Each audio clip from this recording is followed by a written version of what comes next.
Alright, so this is the development of my Defender game. Just excuse any coughing that I might do or my stuffy nose or whatever. I'm very sick. Actually, quite. Actually, got quite a severe cough, but let's get through it. Um, yeah, development of Defender. So here's some concept art that I made for the game. So that here on the left, there's the concept art for the bee. Or for the generic bee, they're gonna have some variation to distinguish between the warrior bee and the worker bee. Then here I've got the concept art for how the flowers are gonna look. So it's got like it's still got like this cubic shape to it, but it's also rounded, if that makes sense. And then here's concept art for the wasp. Um, Here I've got some 3D models that I made, uh, just to show off what the game more or less is going to look like. These are obviously without colors. So there's the bee, the flowers, and this is the beehive.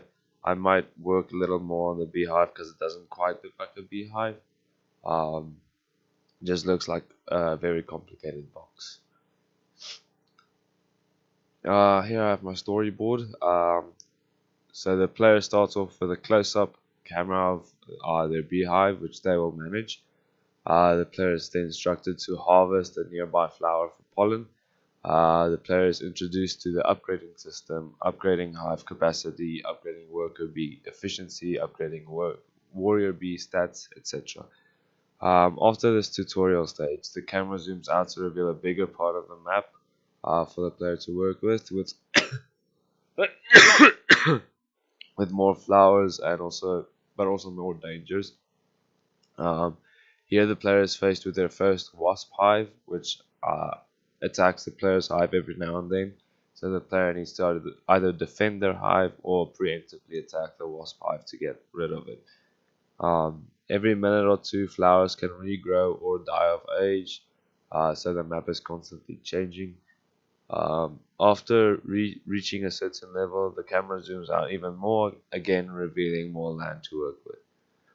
As the player's hive grows, enemies grow stronger, introducing honey badgers, bears, humans, etc. periodically. You've got the gameplay loop. So it starts off with a new randomly generated game with a fresh hive and only a handful of bees. Then the player has to gather pollen to use to upgrade the hive, the worker bees, and the warrior bees. Then the hive is threatened by wasps, honey badgers, bears, and more. Then the and the player's warrior bees have to fight off these threats.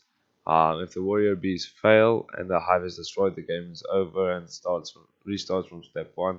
If the player reaches the maximum level of the hive, worker bees, and warrior bees, very important, all three of them, not just one of them. The game saves its stats to a high score system, like the amount of enemies the player defeated, the time it took to reach the highest level, stuff like that. And then the game starts from step one again.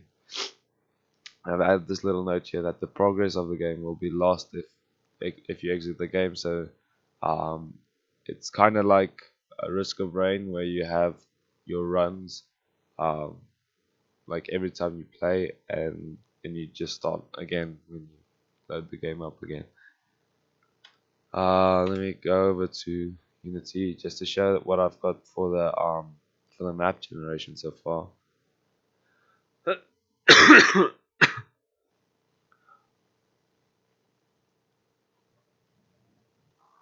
So there you have the beehive with the flowers, and if you wait long enough, you'll see that the um, flowers start to like pop up on different tiles or decay from other tiles.